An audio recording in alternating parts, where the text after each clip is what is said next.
Screen Sunday program. Well, my name is Rick Ferrer, and I'm here at the control panel in Massachusetts. And we thank you all for wanting to come in today. Boy, I'm looking at the screen, and on our computer screen, we have a lot of people coming into the program today. So thank you for coming in on Sunday. I really appreciate that. And our Sunday program is gaining more momentum.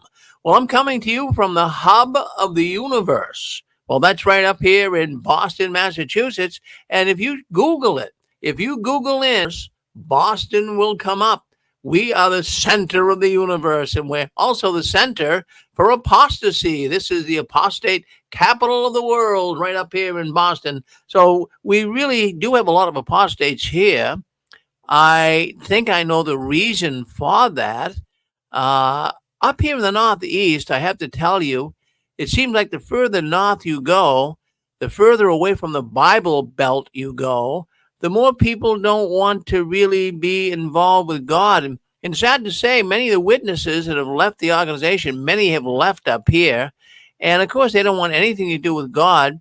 But there's a lot that have left. In fact, this area, according to one circuit overseer I talked to in Florida when I lived there, he said, this area was very tough nut to crack. A lot of the young kids started leaving here first for some reason.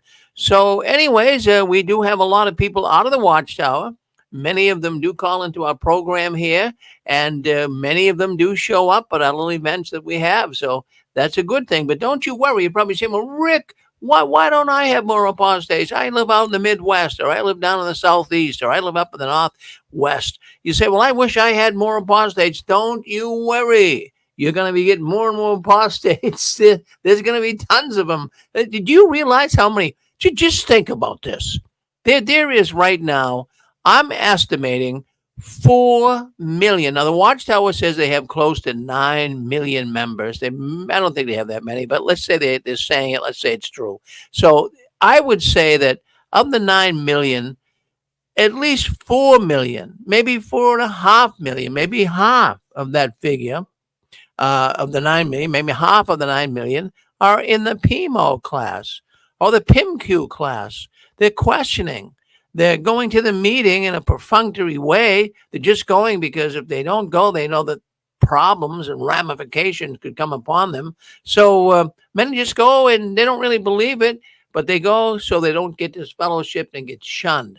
So there's like right now, I'd say 4.5 million, maybe even more than that are in the PMO class. And how do I know that? Do you folks get on Reddit? Do you get on Reddit? That's a forum online. And the Reddit forum itself covers a lot of things, any subject you can think about, but they have what they call subreddits.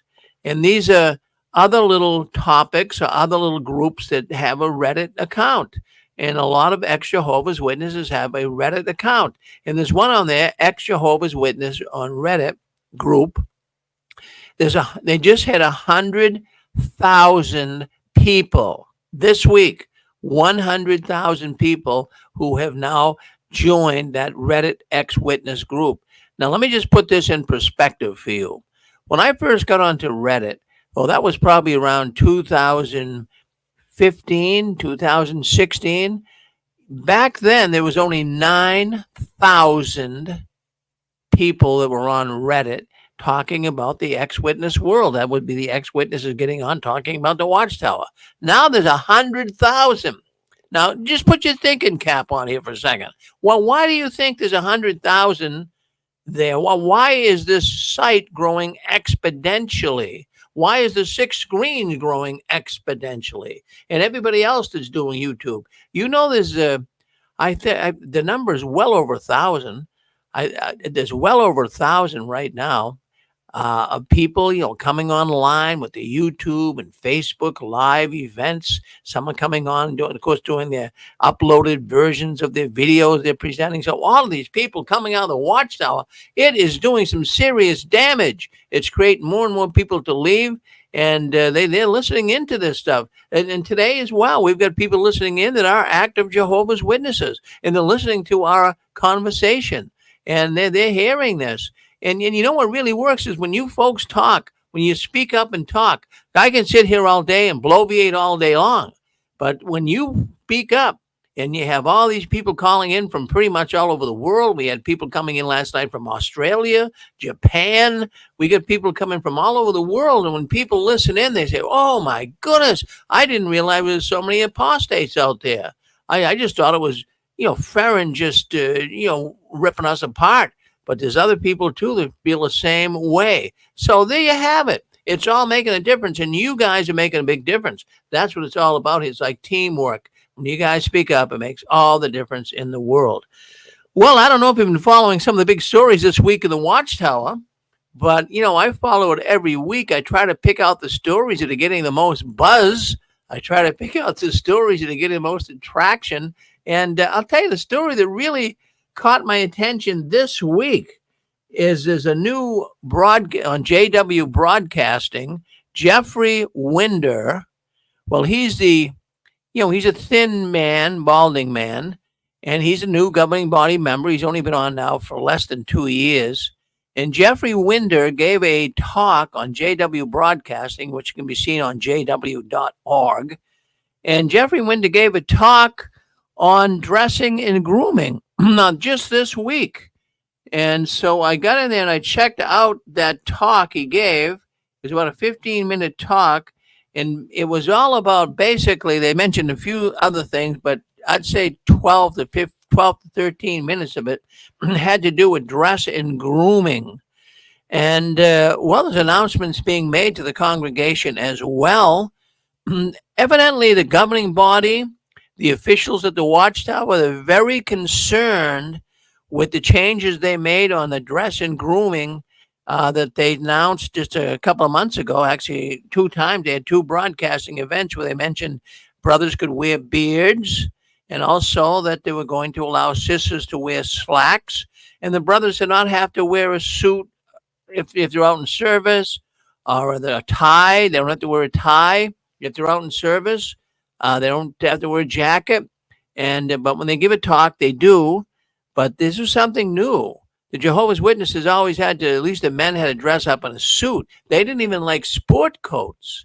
I know I used to try to get away with a sport coat. It was so much better than putting a suit on a hot day. Just put a sport coat on. But they if you were giving a talk, they really always wanted you to wear a suit. But this Jeffrey Winder, he's the one that gave this talk just this week coming out of JW Broadcasting. And this seems to be a change of heart in the Watchtower concerning the dress and the dress codes in the rank and file. And it seems like they're coming back with more hard, fast rules. Just within the last couple of months, they relaxed all of the rules. And like I said, they said beards could now be worn by the brothers. They said that slacks and no ties and all of this. And, the brothers and sisters, they really loved it. Oh, my goodness, we're finally getting some freedom, they said. And now all of a sudden, just in the last week when this broadcasting event came out on JW Broadcasting this week, a lot of the witnesses are pretty much upset about it because it seems like they're backtracking. This update really shows that the governing body didn't understand the implications of the decisions when they changed the dress code. We only hope that this will wake up more and more Jehovah's Witnesses. Friends, I call it a popcorn moment. Right now is a popcorn moment. The Watchtower is imploding. You can't give people freedom and then take it immediately away from them. I'm trying to think of some examples. I'm thinking of, remember when the Iron Curtain came down? And, of course, Germany now had freedom. They didn't have to worry about crossing boundaries from East Germany to West Germany. They now combined it all, and people had freedom.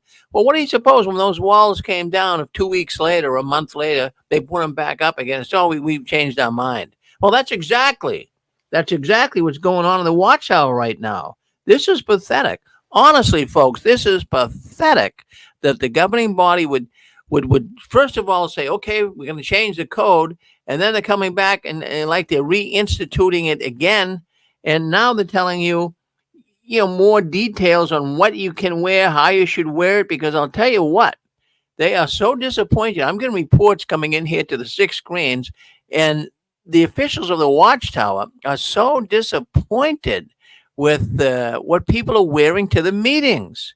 They said slacks would be all right for women, but women are showing up in stretch pants. Women are showing up in well,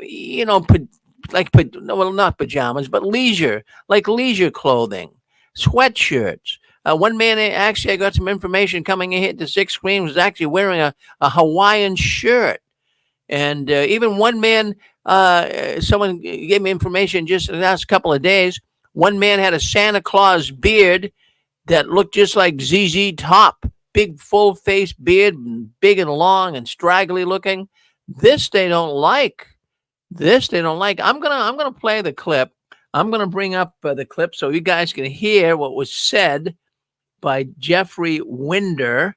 And let me just make sure I can get this up and share it for you guys because I think you'll find it very, very fascinating. We're just got to get in here and present this. Okay, let's share the screen. I'm going to do that right now with you. Let's take a look. I'm looking for jw.org. There it is. And what we're going to do is we're going to start at 8:40, timestamp 8 minutes and 40 seconds in. Let me do that for you. And we'll see if we can't get this up and playing because I think you'll find it very, very fascinating. All right, let me get this up to 8:40, right? 8:40. Let's get that up here right now. And let's scroll ahead. And if you're on YouTube and Facebook, you can see there's Jeffrey Winder. He is one of the newest members of the governing body. And let's scroll up now. Let's go to 8:40. He's going to start talking here about the dress codes and some of the rules now are surrounding these dress codes. They gave the freedom, but now they're going to come back and tell you, well, maybe you guys are taking it too far and too scrungy looking. The clothing, they don't like the way the brothers and sisters are dressing. So let's go to 8:40 and you'll hear him. This is Jeffrey Winder, one of the newest members of the governing body. Let's start right here. Let's play it. Consider the next study note. What does it mean to dress with modesty? The study note says, in this context, modesty includes taking into consideration one's own conscience as well as the feelings or opinions of others. A modest Christian would avoid adornment that is considered indecent, that draws undue attention, or that is likely to offend or stumble others. So when making decisions, we consider how others would be affected, our brothers and sisters, as well as the community. Of course, we would not be displaying modesty if our style of dress or grooming was viewed as odd or extreme. We don't want to draw undue attention to ourselves or distract others by the way we dress or groom ourselves. We want all attention to go to Jehovah and the kingdom message that we proclaim. Let's consider the next study note. And what does the term soundness of mind mean? The study note says it refers to good judgment, sensibleness. This quality helps us to avoid appearing sloppy or untidy. See right there, I'll stop it for a second, but so now they come out with sloppy and untidy. Now, why didn't they mention this, a month ago when they came out and they said, okay, we're going to relax the dress codes. They didn't mention sloppy, grungy. They had no terms like that. In fact, they didn't even give any rules at all, basically. They just said, we're now going to allow sisters to wear pants. We're going to allow brothers to have beards. And they said you won't have to wear a tie in service. You won't have to wear a tie even at the meeting unless you have a part. So they really didn't give any rules. Now, don't you think that juncture, they would have really set out the pattern for how the witnesses would take this? Didn't anybody there have any common sense that this was going to be blown out of proportion, which the witnesses have blown it out of proportion? Let's listen in, though, and see what else he has to say. This here, the speaker here you're listening to, you're on our radio network, his name is Jeffrey Winder. He is one of the newest members of the governing body. He's only been with them now for less than 2 years. So let's listen in and see what he has to say. To illustrate, imagine you were invited to a formal reception with government officials. How would you dress? Would you wear your pajamas or something you would wear to the beach? Definitely not. We would want to dress in a way that showed respect for the occasion and for those present. How much more so when we worship Jehovah at the meetings or when we share in the ministry? Let's consider a second Bible principle. It's found at 2 Corinthians 6, 3 and 4. In no way are we giving any cause for stumbling, so that no fault. Hold on, I got to stop here. I got to stop here. You know, this is one of the things that the Watchtower organization gets away with, and they've got away with it for many years, this idea of stumbling other people. You know, when you were a witness, you took this to heart, didn't you? I mean, I did. And I would think, gee, I don't want to stumble anybody. I don't want to be responsible for a person falling away from Jehovah. Did you feel that way? Well, that's how I felt. And that's how you have to go about every day. That's a lot of pressure on people. If you have to go about every day worrying about you're going to stumble someone, gee, if I have a black suit or a dark blue suit and I wear brown shoes, that might stumble someone. I really should wear black shoes. I mean, did you enjoy living in an environment like that? Were you afraid you're going to stumble? Hey, the rest of the world doesn't do that. People get up every day, they go to work, and they get dressed up. Some jobs you have to dress up more than others. Do they really take it to heart like we did when we were Jehovah's Witnesses? No, people get up, they get dressed. They're not worried about stumbling someone. This is kind of like a little area the Watchtower has total control over. Is you, at least in your head, thinking you're going to stumble someone.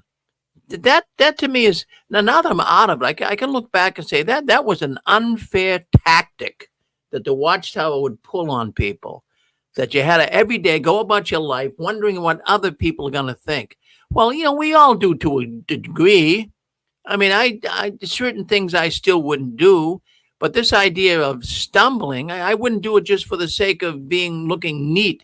But this idea of stumbling people, if I went, for example, I don't like wearing leisure clothing in public, but that's just my own personal feelings. Your feelings could be different, and then you have a right to have your feelings. You can do whatever you like. But if for example, I wouldn't wear leisure clothing to the market basket. I wouldn't do that. I'd want to look halfway decent, right? And I think most of the people would. But I see people in the market basket wearing pajamas. I've seen one the other day wearing pajamas and his slippers. And I'm going, but that person, she didn't stumble me. She didn't, make it so that, oh, I'm so stumbled, I can't stand it.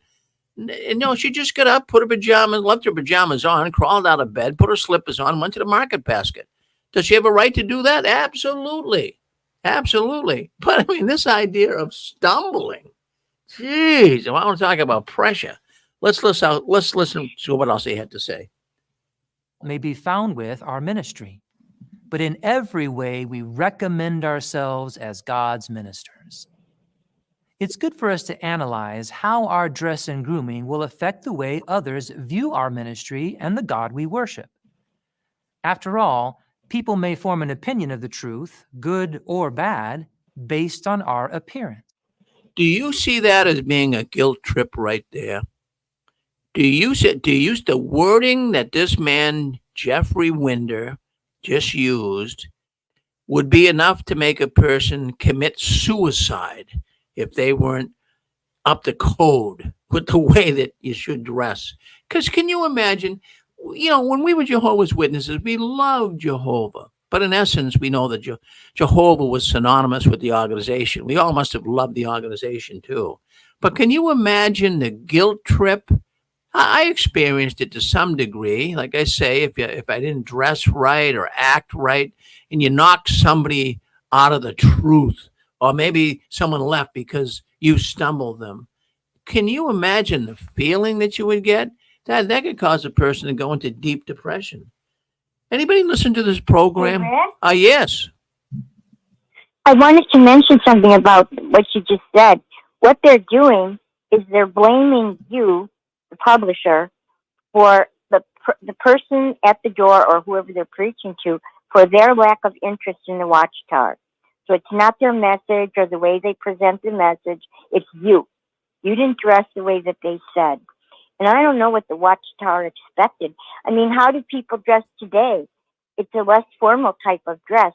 They wanted people to dress in what's called business casual. But have they gone shopping recently to see what's available? And even, is it modest? Even men's clothing, is it modest? So it shows what, and it shows what good judgment the brothers have been given over the years, because they don't have good judgment about how it is to dress. So, for them to turn around and blame the publishers because people aren't coming to the memorial because they didn't dress properly is just really, really low. Oh, Susan, thank you. Thank you very much. It's a good comment. Dick, what do you have to say?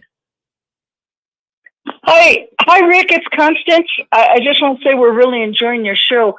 I was going to say this morning I was looking up some information with regards to the terminology, or the definition, I should say, of the term gaslighting, because we brought it up last night, and I really wanted to go into more explanation of that. We're going to do that in our, like Rich said, in a couple of weeks.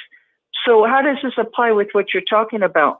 Well, one form of gaslighting is projection, and Watchtower is classic for this.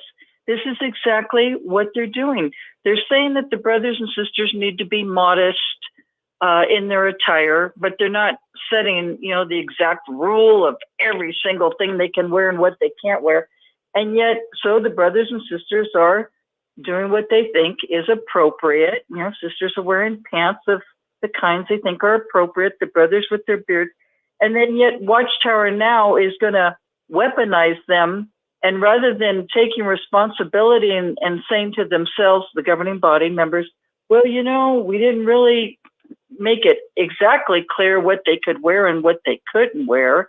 We just said, being modest and clean and so forth in their attire. And now what the governing body members are going to do is try to guilt these brothers and sisters that, no, this isn't exactly what we said. The blame, the shame and the blame and the guilt is now on you, because you're not able to really read our mind of what we expect of you. And, Rick, this is gaslighting. It's projection. The Watchtower is just classic for all this. And that's exactly what it is. I feel so sorry for the brothers and sisters, because, it really, when you go to most churches outside of the Watchtower, and this is the absolute truth, if you went to 10 churches, outside of Watchtower, I guarantee you all 10 of them, people come in jeans, people come in sandals. If it's summertime, they're wearing shorts. They're dressed, they're covered. But, they're not wearing no suits and ties, not even the ministers, not even the pastors. They're just casually dressed, so they're comfortable. The important thing is really the message. It's not the attire. And Watchtower is so, I hate to use the word, but it's the only way I can say it. They're just so anal about it. They just put so much legalism on the attire and everything that it's really missing the point. The point is really the message from God, and it's not really the attire. So thank you, Rick. Well, Constance, that was a very, very good comment. And you got me thinking, when you were talking, you said the message is the most important thing, not necessarily what you're wearing. And, I'm thinking when you open up to the New Testament and you open up the first chapter there in Matthew, well, it actually speaks about Jesus walking along the Sea of Galilee. And of course, he's looking for some disciples. So he finds these fishermen.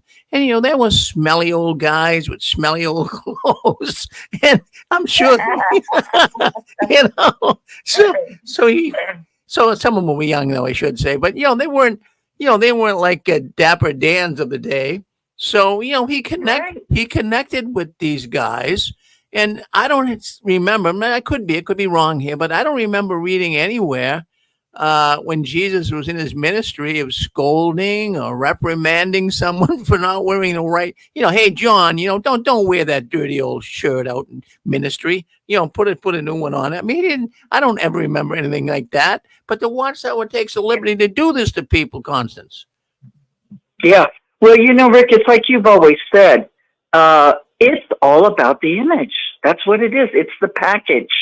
It's the package. It's like a car. You see a beautiful car you like. It's the whole package. Look at, oh my God, it's so red and shiny, and the wheels, the mags, and the rims are so, the tires, everything is so sparkly and attractive, and that new smell. It's the whole package, and that's what Watchtower wants. It wants the package on the outside, but like you've always said, Rick, pull back the curtain and see how darn ugly it is. And really, this is all legalism. It just is. It detracts, it creates so much guilt and shame for things that are just so unnecessary and a burden on. I remember, like my mom studied the Bible, and then I got involved, and I remember, we went together, and then after some time, she wasn't going. And I remember this, Rick. I remember, it was either a Sunday meeting or it was the memorial. It could have been the memorial. Anyway, my mom wanted to just go in pants. I said, "Oh, Mom, you can't." She says, "Why not?" I said, "Oh, Mom, you got to be in a dress." I don't want to go in a dress. I was so baptized and so programmed. It was like, oh my gosh, I'm going to be so embarrassed if my mom goes in pants. And you know what, Rick?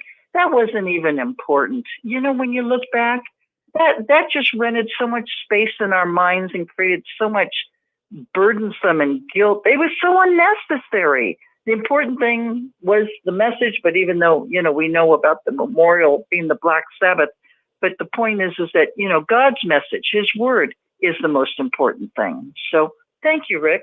Well, you're welcome, Constance. No, that would be embarrassing. Here you invite someone to go to the meeting with you. You want them to become one of Jehovah's Witnesses. You want them to become part of the flock, so to speak. So, you invite them to go, but, well, Mom, don't wear your pants there, wear a dress. I mean, that is, that can stumble. Talk about stumbling. That person would be stumbled from going because they had to wear the right clothing. So that's just the opposite. Well, that's it. And then she was my mom. So, I'm disrespecting her, right? Telling her how to, what to wear. And she's thinking, oh my gosh, I'm the mother. You're my daughter. What do you do? Tell me what to do. So yeah, exactly, Rick. Oh, unbelievable. Well, thank you, Constance.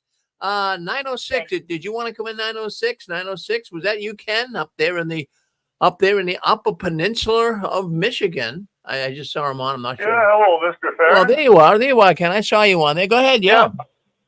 Yeah, I've been listening with interest and over here and all that in this dress code business. It's like I said on previous times when we talked about it, it's not going to work regardless.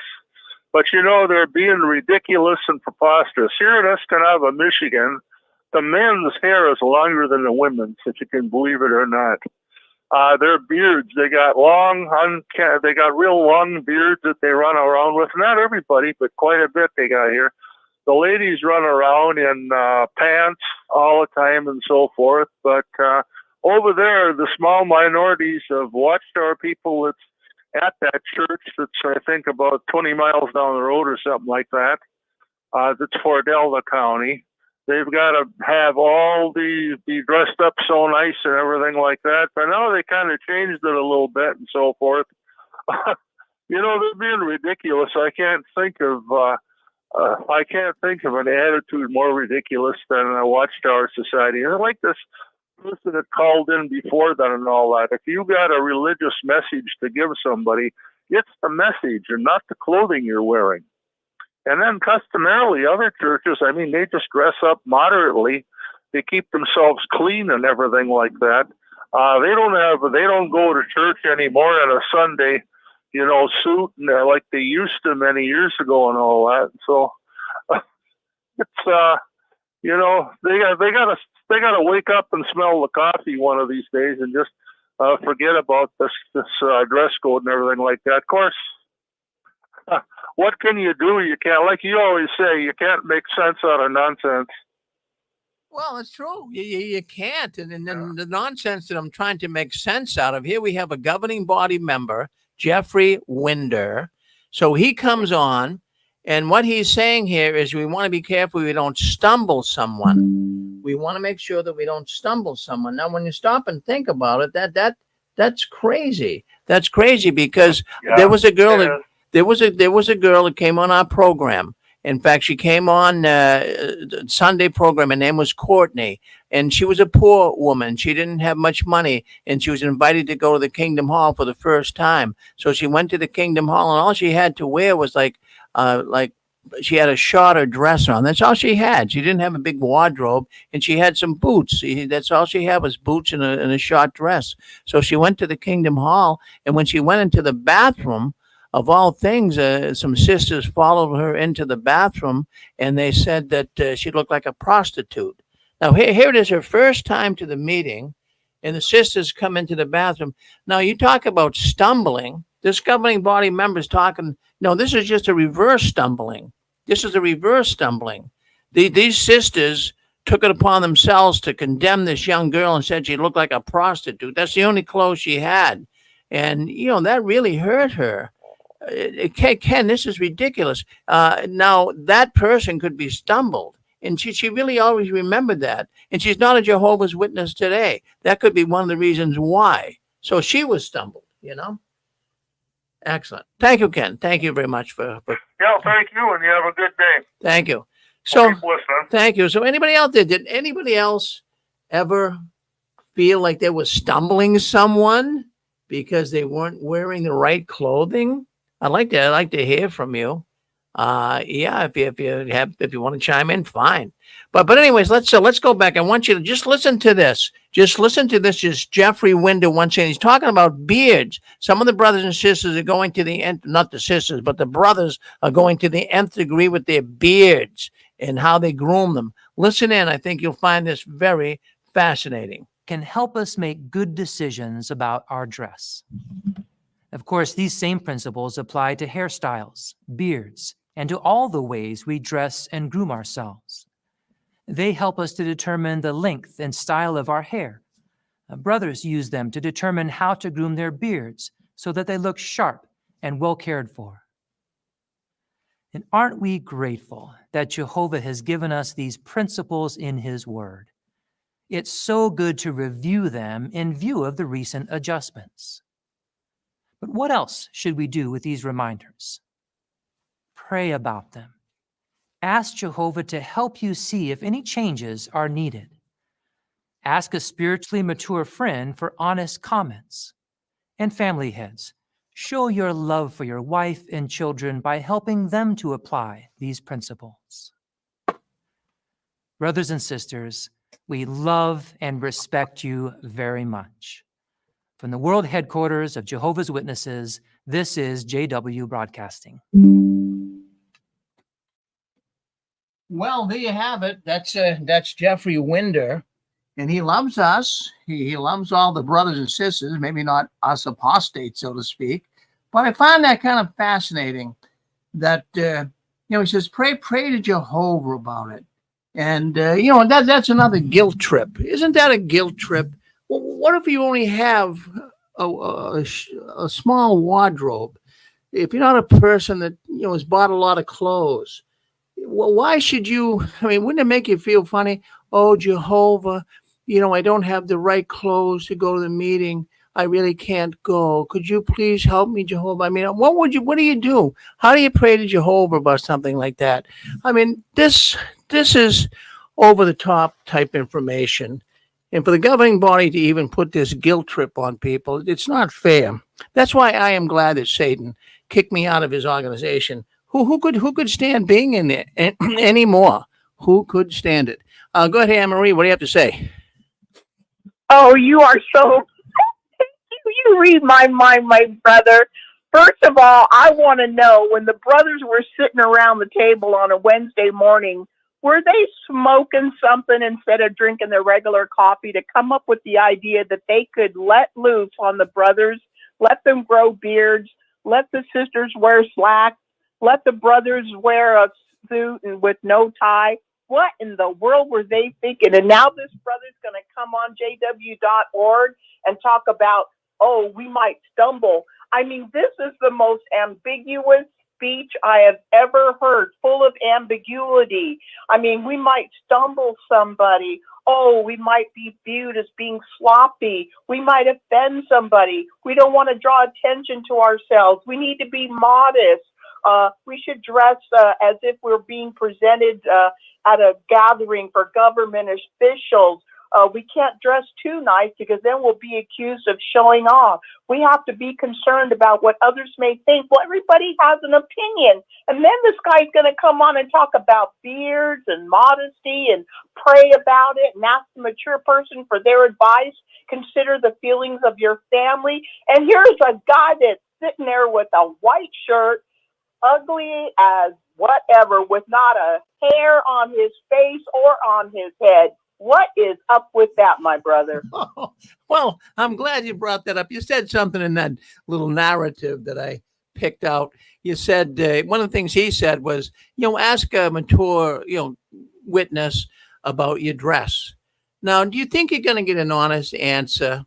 Anne Marie, I know even yourself, when you were a young lady and you first started going to the witnesses, and you didn't have a whole lot of money. You had the children you were trying to raise, and you only had a small wardrobe, I'm sure.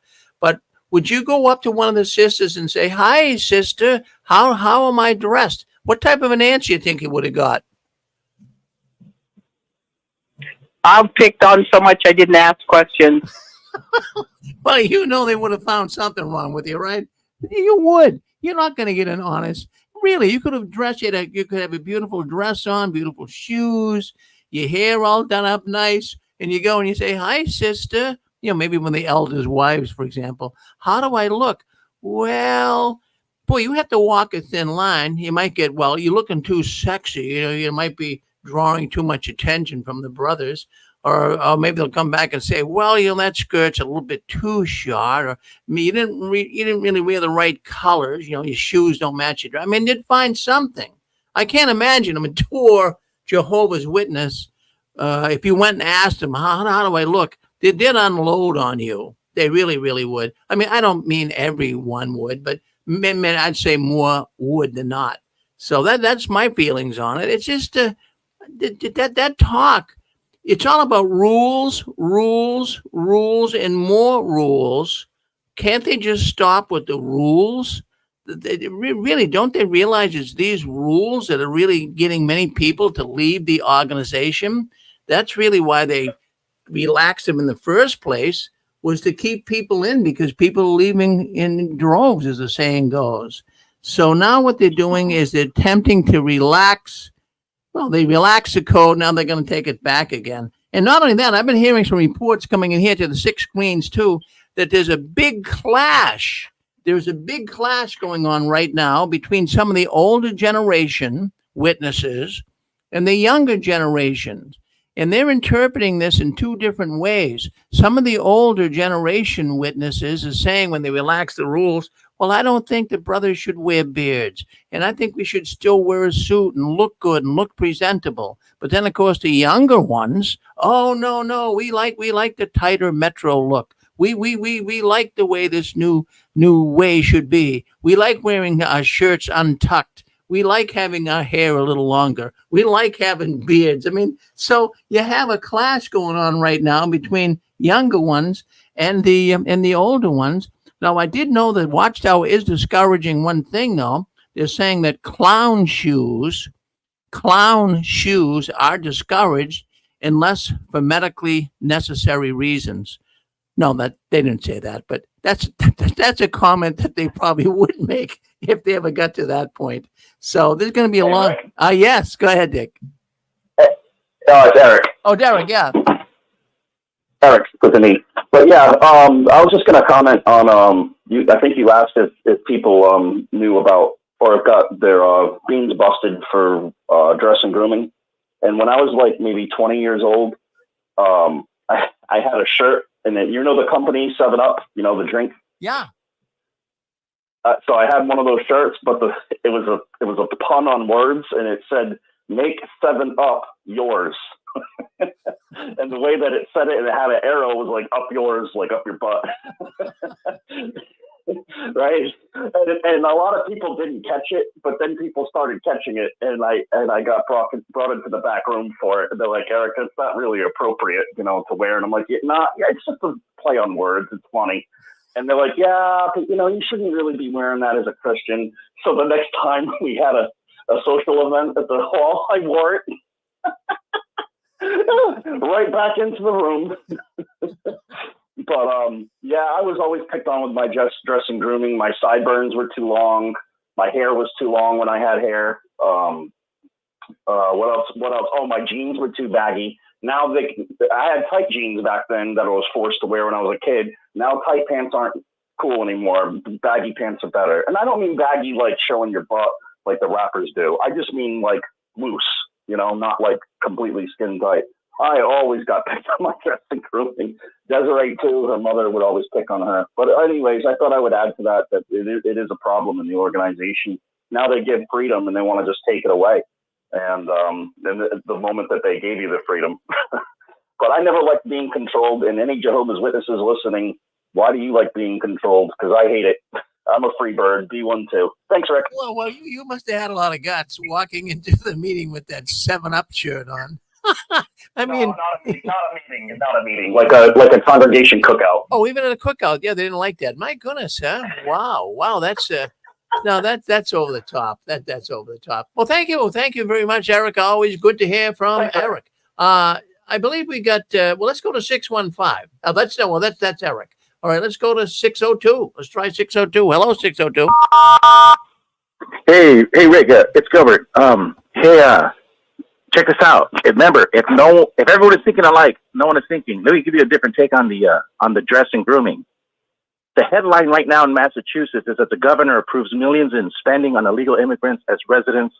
Law-abiding citizens are leaving Massachusetts. Watchtower, they're talking about beards. Right now in the headlines, they're talking about the protests that are affecting all of these universities all across the United States. Watchtower, they're talking about women counseling men on their dress.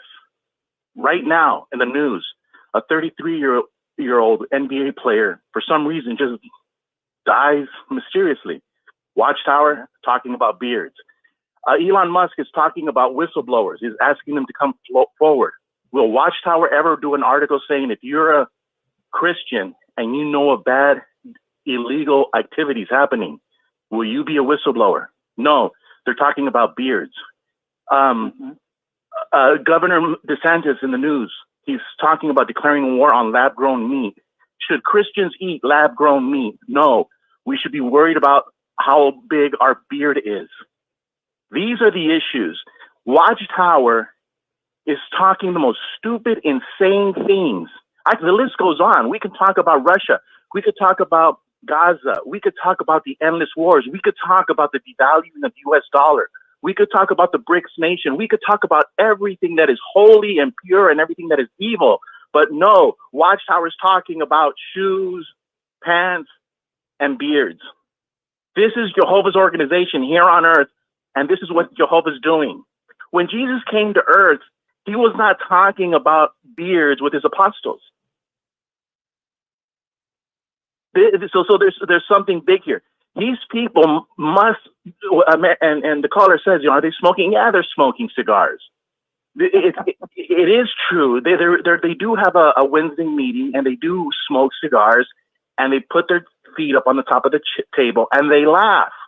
So if you're a Jehovah's Witness, they're laughing at you, that you're actually going to put up with all of this, and you think that somehow listening to these speeches is part of your sacred service to a God named Jehovah, with a capital J, mind you, with a capital J. Don't forget, and that's the whole thing. And of all of the issues, that plague mankind right now, the most important one is whether God's name starts with a capital J or with an I, or did we get it wrong? Is Jesus' name really Jesus, or is it a different name? See, do you understand the point? Is all of these religions are saying, look over, like Jesus talked about in Matthew 24, he says, look over here, I'm over here. And that's what they're doing. They're saying, look, Jehovah's top priority are beards, are pronouncing his first name and finding his birth certificate with your research. No. I mean, talk about You know how the CIA has that thing where they have everybody running around in circles? Like, I forget what the term is, but the enemy will have everybody running around in circles, and they're on the top smoking cigars, laughing at us, like if it was a chess game, like a pawn game. But I burned up a lot of oxygen here, and Rick, I hope I make you look good. I mean, this is the whole purpose of the callers of the show, right? Well, when you call in, you always make me look good. And I have to commend you. You're very skillful. You have abilities that not everybody has, Gil. But I want you to know that as my brother. No, you had to think that. Yeah, you had to think that comment out. Yeah. I gotta tell you this thing, though. It's really important. I remember watching a video with Thomas Sowell, one of the most intelligent men in America, and they asked him, "Why do people hate the Jews?" And he says it's very simple. Here's a Black American saying it's very simple. Because they're successful. They are successful. And this is the point I'm trying to bring out to you. This is how that comment applies to you.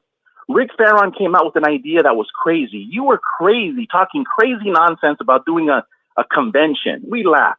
But then guess what? It started gaining traction.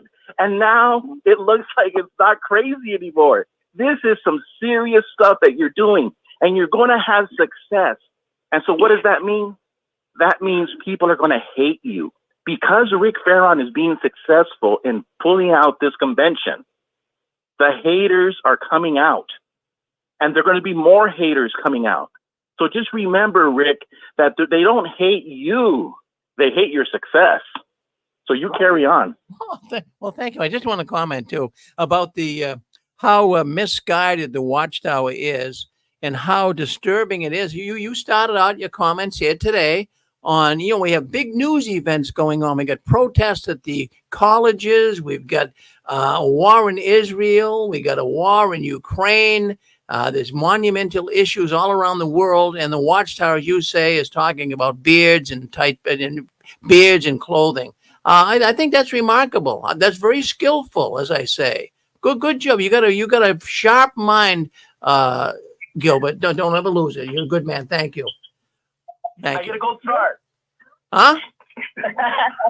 I got a gold star. Go ahead. You do. Go ahead. Hi, Rick. That's cute. Yeah, Gilbert had a great comment there. You know, what I was going to say is, why isn't Watchtower addressing the pedophiles? Why isn't Watchtower talking about, all the sexual abuse cases? No, instead, they're distracting people. They're distracting people about the trivial things that really don't mean that much compared to the real big picture. And Gilbert's absolutely right about that. They're doing that intentionally. Even the government does that. You can see that in the world of politics right now of what's going on around us. And then yet those issues are being ignored and other things are being brought up that are irrelevant compared to the major issues. Well, Watchtower plays the same game, and it's called distraction. And what's interesting about that is, with all these rules and regulations, Rick, late last night on our show, JP from California came on, and his mom is quite elderly. And she had a conversation with her son, and she was, it had been apparently a JW for many years. She says, I don't like all these changes with regards to the clothes and the brothers wearing beards and the sisters wearing pants. And I just don't like it. And Rick, the older people, just in general, as you get older, change is hard. It's hard for everybody. But I can only imagine how a lot of these elderly people, it's driving them kookaburras with regards to Watchtower changing all their rules on dress and attire. And then now Watchtower is going to add more to it, right? And they're going to strangle everybody. They're going to strangle everybody to death like the octopus wrapped around their throats, just squeezing every inch of oxygen out of their breath, because it's all about these stupid rules and regulations on their clothes and their attire and changing it. So yeah, it's really shaking up the cage, Rick, Rick, with regards to all this. Well, thank you, Constance. No, absolutely. Hey, right on target. right on target. And you know, as I'm sitting here and I'm thinking about this, I'm looking at this Jeffrey Winder, governing body member, and how they present themselves. They're almost, you know, I remember Jeffrey Jackson when he was in the Australia being questioned by the Royal Commission. And of course, they talked to him about shunning. And his feelings were that, you know, we really don't teach shunning. You know, it's more or less a conscientious matter. And, you know, some witnesses do. But we know darn well the Watchtower does it. So I think what they're doing here, and, you know, after all of my years of working here on the 6 screens, well, what I'm seeing here is I am seeing what I would say would be entrapment. They're using the same thing now with the dress code. They're not coming out and telling you, you have to do this, but they're more or less suggesting it in the same way. Well, we don't teach dress codes, but you know darn well they are when they say this. They're leaving it up to the brothers and sisters, but it's the same thing. It's like they're entrapping them. They're more or less saying it's a conscientious matter. And that's how I'm feeling it. And that's exactly what I feel is going on. They're going to try to make everything a conscientious matter. You know, the blood doctrine, the shunning, all of this now, as well as up to them. You know, some of the witnesses do it, but we know darn well the Watchtower, they're behind it all, and they're making the witnesses feel this way. Go ahead. Do you want to say something else, Dick or Constance? Well, I didn't want to take over. I just wanted to make a brief comment for somebody else to come on. But, you know, Rick, think about the family members that had their loved one die, husband or spouse, mother, father, grandmother, child, niece, nephew, whatever, right? They had their loved one die because, we were so faithful to Jehovah. You know, that's exactly what Jehovah wanted us to do, to be so loyal to him. Okay, now put yourself in that person's situation today. And now they're finding out, you know, as time goes on and they're older, that, oh my gosh, now the organization's changing their policy on the blood, and there aren't going to be any liaison committees anymore at the door, which are like Nazi Hitlers, you know, inside the hospitals for the human blood sacrifice of that loved one dying. And then finding out that, oh my gosh, you know, how can this be? I mean, this is new light. I mean, that is really going to, I know of this one brother, I can't remember his name. I think it's Gracie. It's been a while since I've talked to him. I met him up in Lake Tahoe. I think it's Gracie's his last name. And anyway, his daughter passed away, and he was an elder in for many years. And let me tell you, Rick, it rocked his world. Boy, it just woke him up. It's like, oh my God, this is no religious organization. This is a business. You don't change these kinds of policies saying that it's God's word and weaponizing the Bible for a man-made policy, you know, when you're playing with people's lives. And I think a lot of people, if they're not waking up already, Rick, your show definitely is helping them. But people need to really realize it's nothing more than a corporation. That's all it is. So thank you, Rick. Well, yeah, thank you, Constance. It is. It's nothing more but a big business. We've said it a million times before, masquerading as a religion. And, you know, the other thing, too, I came across this week on the news. I just want to mention it. And it has to do with, there was a meeting. Well, they're announcing at the meetings now. You cannot record meetings, you know, a regular meeting at the Kingdom Hall. You can't record at assemblies or conventions. And, you know, this struck me kind of funny because, you know, here's another way that the Watchtower really could put their message out. If they could let people record things and then you could bring it to people and let them hear it. But they're evidently afraid of what is being said at the meetings and the assemblies. But, you know, this is like it goes against their preaching work. I can't imagine Jesus saying, no, don't record what I have to say on the Mount of Olives. I don't want it to go anywhere but here. I mean, in essence, that's what it's like when they say, don't record. So they must not be proud of what they're saying. And it's actually working against them, I would think, if they really have the truth. If the Jehovah's Witness organization really has the truth, record the meetings, record the talks, get them out there, let the witnesses spread it all over the social media. Don't do it is what they're saying. So they must be hiding something. But this is contrary to what the Christian message would be. the Christian message really should be able to get out there and let people hear the real truth. But see, the Watchtower doesn't have the real truth, so I can understand it. Well, that's my feelings on it. Hey, listen, I want to thank you all, though, for coming in to JW World. Did someone want to make one more comment before we leave? Could I comment? Yes, go ahead, Anne-Marie. Yeah, got a couple minutes. Go ahead. Oh, thank you. I just have a real sinister thought, a sideways thought. What if it's just like it was when they came up with all the excuses after the 1975 Armageddon failure? There was a big talk that the whole thing was a test.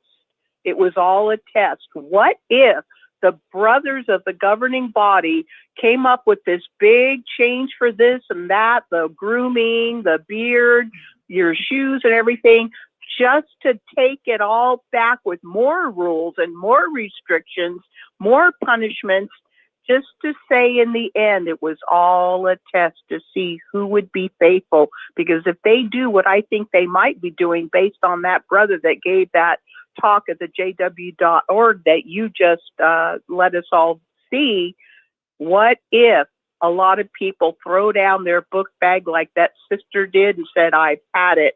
And then the brothers tell the ones remaining it was all a test. Jehovah's cleaning house. Thank you, Rick. Oh, Anne-Marie, always good to hear from Anne-Marie. Well, we want to thank everyone for coming in, those that called in, those that made comments on YouTube and Facebook. And we really tell you folks all the time that, you really make the program here. When you call in, it really makes the program. So don't be hesitant. Call in, chat. We love to hear you when you come in, and the people around the world are listening as well. And you make a difference. You're helping many people leave the Watchtower. Well, we're going to cut it here. I don't want you guys to ever give in, up or out. I want you to keep waving the flag of victory. And don't ever let your visions die. You folks all have a vision, right? We all have a vision. Don't ever let it die. And the last one, leaving the Watchtower.